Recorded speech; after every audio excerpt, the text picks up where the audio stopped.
আজব দেশের আজব কারবার। কেউ আইন মানে না এই দেশের। মানে কি বলবো, 100-র ভিতরে 90-এর বেশি, 95% লোকই আইন মানে না। 5% যারা মানে তাদেরও বাধ্যই আইন ভঙ্গ করতে হয়। আমাদের দেশে যে বিশৃঙ্খলা, ট্রাফিকের, রাস্তার, মানে কি কি আর বলবো এটা নিয়ে।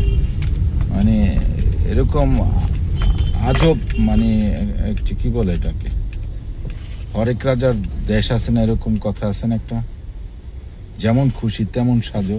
তো আমাদের দেশের অবস্থা হয়ে গেছে এরকম, যেমন খুশি তেমন সাজো, তুমি যা মন চায় যেটা করো, সমস্যা নাই। আইন কেউ মানতে চায় না, কেউ না।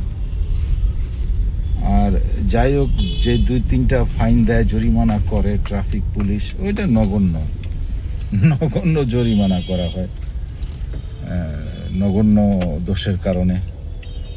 ওইটা কোথায় পুলিশ ট্রাফিক লঙ্ঘনে জরিমানা করে 300 ফিটে ওভার স্পিডে, আর কিছু জরিমানা করে রাস্তায় ওই গুলশান এরিয়াতে, যেটা পার্কিং নাই, অবৈধ পার্কিং বইলা ফাইন দেয় সেইটা। আর এই চিপা দাঁড়ায় থাকলে এগুলোর ধরে ফাইন দেয়। কিন্তু মূল যে কাজটা, যেখান থেকে রাজস্ব আয় হইতে পারতো সরকারের, সেইখানে কোনো গুরুত্ব দেয় না।